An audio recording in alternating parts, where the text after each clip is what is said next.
Hey guys, welcome to the Liberal Hive Mind, a channel solely focused on exposing the abundant hypocrisy of the left. Oh, the horror! I cannot contain my outrage. Is probably what the mainstream media was hoping my reaction would be. You know, if you ever needed proof that the mainstream media is completely out of touch with the average sentiment out there, well then look no further. You seriously cannot make this stuff up. I mean, every single week is a brand new outrage clickbait headline, something that is in design meant to elicit some sort of an emotional reaction, with the mainstream media hopeful end goal being, I can't believe Donald Trump would do or say such a thing. How could he? Most of the time it falls flat, or it's just the same Twitter Karens over and over again, tweeting the shocking Trump headline of the week in their little Twitter bubble and circles back and forth. I would have said in their little Threads bubble, but Threads is already dead, another story for another time. But this week, the Trump hysteria headline, I'd argue, backfired pretty bad. The headline that's supposed to scare you of Donald Trump seems to be uniting people from all walks of life, seems to be bringing people together, sharing a collective response of, that sounds pretty based. Let me show you guys exactly what I mean. It's the latest mainstream media fail. We've got some stuff to get into, so let's roll the tape. Alright folks, so here's the headline that's making the rounds on Twitter. ABC News writes, Trump's unprecedented campaign pitch, elect me to get revenge on the government. He's declared war on them, one GOP pollster said. What do you think the response to this headline was? Well, this pretty much sums it up. I am your retribution. I know, I'm not seeing a problem. Good enough for me. Now that's a winning message. Even Elon Musk chimed in, writing, based, which was followed by based from mostly peaceful memes, based by the US Ministry of Truth, based by ALX, based by Adam Krigler. The list goes on and on. Savannah Hernandez writes, I'm sold. Again, I don't know exactly what these leftoids were expecting, as if people are supposed to be shocked and appalled by this campaign message. As if there's no justification for being angry at the government. You know, the government that has a history of false flag events, manipulating public sentiment to justify invasions, wars, regime change. You know, if there's one thing that could probably unify the grassroots left and the grassroots right, is that the American Washington machine is utterly corrupt and in some places totally irredeemable. Go to your average inner city leftist and ask them if they trust the government. Ask them if they trust the CIA and the FBI after the CIA in the 80s and 90s decimated inner city communities with the injection or the proliferation of crack and other terrible substances in these communities. You know, take away Donald Trump's name, tell them a grassroots Democrat politician is planning to get, quote, revenge on the government machine, and the response from your average leftist is probably going to be, I don't know, sounds pretty base to me. I mean, knowing everything, having your eyes wide open, there's no way you view this kind of campaign goal as disturbing or outrageous. In fact, maybe it'll pull over some of those Bernie bros that Trump pulled back in 2016.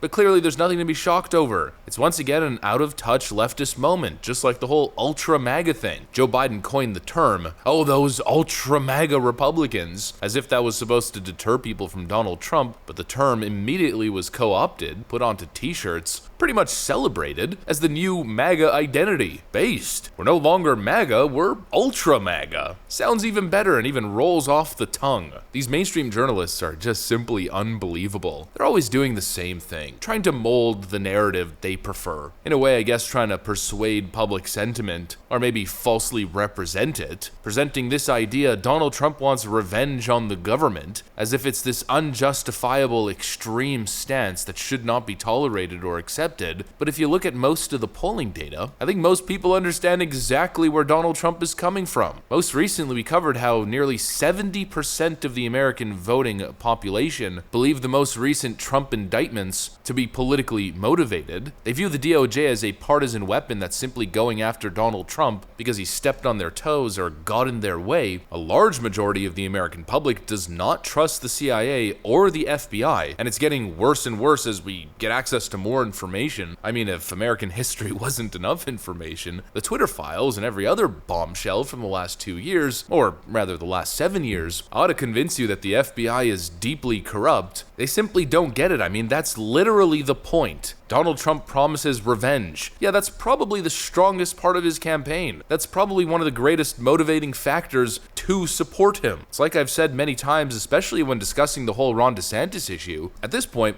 my personal belief is that Ron DeSantis should have taken a step back and given the floor to Donald Trump, because after everything that was done to him, it's a matter of principle at this point. When a man is so attacked, then it's not just the man himself, but the people around, the people behind him, grassroots supporters included, when there's been such an organized effort in campaign to not only vilify but destroy Donald Trump and anyone associated. Well, in a situation like that, what does it say about you to simply give up and to let them win, to let the corrupt, colluding establishment get what they want, to cower in the face of the controversy, to assume the fetal position, to accept all the mainstream media narratives? Yes, oh, Donald Trump's a really bad man. Donald Trump has really mean tweets. Fine, George Soros, I'll vote for Ron DeSantis. Yeah, no, never. It's man versus machine, a deeply immoral, corrupt machine, and if people see that Donald Trump is ready to take it on, ready to fight back, well then I can't possibly think of a better reason to support the guy. But of course, the Ron DeSantis folks are chiming in, and let's see what they have to say. Why didn't he get revenge in the first 4 years? Is a comment I've seen pop up many times. And you know what? It's valid. It's a valid point. Mistakes were definitely made the first 4 years, but at the time Donald Trump was up for re-election. Maybe he felt as though he had a lot to lose. Maybe he just made mistakes. In general, it is what it is. The idea that Donald Trump's first term disqualifies his goal moving forward into the next election simply isn't the case. I think regardless of Donald Trump's first 4 years, if anybody is highly motivated to come back swinging, it's Trump. And the idea that Ron DeSantis, establishment Ron, would be a better option in this regard is frankly laughable. Ron DeSantis can't even get himself to defend Donald Trump against all of the phony investigations. He talks about the weaponization of federal agencies, yet can't even say the word Trump. His campaign is funded by the establishment, and we're supposed to expect that he's going to be a hard ass on the Washington status quo. Give me a break. There's only two guys with clear motive here. That's Donald Trump and Robert F. Kennedy Jr. And Trump going into a second term where there's no chance at re-election, I mean, that's it, is probably exactly what's needed right now. A full-on IDGAF Trump, ready to burn bridges and take on the entire corrupt machine. I can hear people thinking to themselves or saying out loud, well then if that was the case, why would Donald Trump have Lindsey Graham on stage with him in South Carolina? Did you see what happened to Lindsey Graham in South Carolina? Maybe it was calculated. Maybe he put him there to teach him a lesson. We'll have that conversation when Lindsey Graham is up for re-election. Sure, the track record on the issue is not perfect, but with a little push from the voters, with the last couple of years seeing all of these swamp creatures show their true colors, reveal who they really are, the mission is absolutely clear. Call it copium, call it delusion, call it whatever you want. I still believe that Donald Trump is serious about it. I believe that he's the man to get it done. In other words, to me, he seems like the only option. Trump's unprecedented campaign pitch, elect me to get revenge on the government, sounds pretty darn good to me. That's what I got for you guys. Hopefully you enjoyed this video. If you did, make sure to leave a like and possibly subscribe to the channel. You know that we would love to have you here. Thanks for watching, and I'll see you on the next one.